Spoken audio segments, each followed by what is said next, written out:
अजीमुर रहमान सदीकी अर्ज कर रहा हूँ। आज बच्चों ने एक ड्रामा पेश किया है। ये अजीम कैडेट स्कूल के बच्चे हैं और इन्होंने ये ड्रामा पेश किया है और ये मतलब बड़ा अहम ड्रामा है। छोटा सा ड्रामा है लेकिन बड़ा अहम। इसमें आपको पता चलेगा हमारे जो मौजूदा हालात हैं, इसमें अमीर गरीब का क्या तस्वुर है। तो देखते हैं ड्रामा। क्या हाल है तुम्हारा? ठीक है जनाब। मेहनत कर रहे हो? जी साहब, मेहनत कर रहे हैं। मेहनत करने के लिए तो पैदा हुआ है। ये मेरा बेटा है, ये भी मेरे साथ इलेक्शन में खड़ा हो रहा है। तुम इसको वोट दोगे? जी साहब, हमारे दादा को आपके दादा वोट देते हैं और हमारे वालिद साहब आपके वालिद को, और हम आपको देते हैं और हमारे बच्चे आपके बच्चे को देते हैं। शाबाश। वैसे वजीर आला साहब, एक बात तो बताइए, क्या हम गरीब लोग वोट देने के लिए पैदा हुए आप लोगों को? क्या हम गरीब बच्चों के लायक बच्चे वजीर आजम पीएम साहब नहीं बन सकते?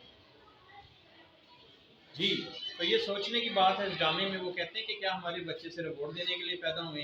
क्या हम MNA MP हमारे बच्चे नहीं बन सकते? सिर्फ चंद खानदानों के बच्चे ही MNA MP बन के और इक़्तिदार पर काबिज हो जाते हैं। ये एक सोचने की बात है और ये सारी कौम को ये बात जो है ना जी सोचनी चाहिए। शुक्रिया।